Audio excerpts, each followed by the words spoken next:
This week we celebrate the very joyous festival of Purim. And we read the story of Megillat Esther, the scroll of Esther, in which we're told how Haman, a terrible villain, an anti-Semite, tried to perpetuate a genocide against the entire Jewish people. But in the end, Mordechai and Esther were victorious, and they conquered him, they vanquished him. He was hanged on the gallows together with his sons. Now, really, this is a continuing story, because in the Torah, we read how Amalek, who is the ancestor of Haman, attacks the Jewish people after they leave Egypt. We also learn in the prophets, in the book of Samuel, of the war of King Saul against Amalek. And here in the writings, we have the story of Haman trying to kill all of the Jews. What is Amalek, this nation Amalek that the Torah says we must destroy, that are so full of hatred for the Jewish people? What do they represent? And the late Rabbi Goldweg, the Rosh Hashiva of Keren B'Yavne, explained it very beautifully. And he said that Amalek is from the Hebrew root malak. And malak was a process that was performed in the Beit HaMikdash, in the temple, whereby a Kohen would prepare the bird sacrifice by removing the head from the rest of the body. That's what malak means, to remove the head from the rest of the body.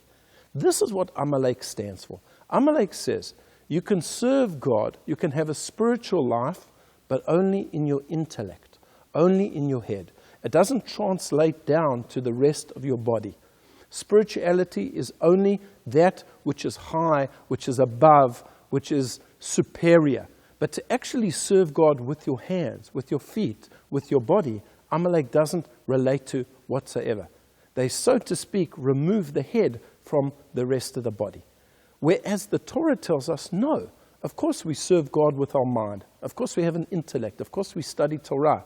But it has to be translated right down into the body. We do so many mitzvot with our hands. We hold a lulav, we put on tefillin, we light the candles. There are so many mitzvot that we do where we actually take the spirituality and we translate it into something which is meaningful. And that is why in the original battle against Amalek, Moshe went up to the top of the mountain and his hands were held up high.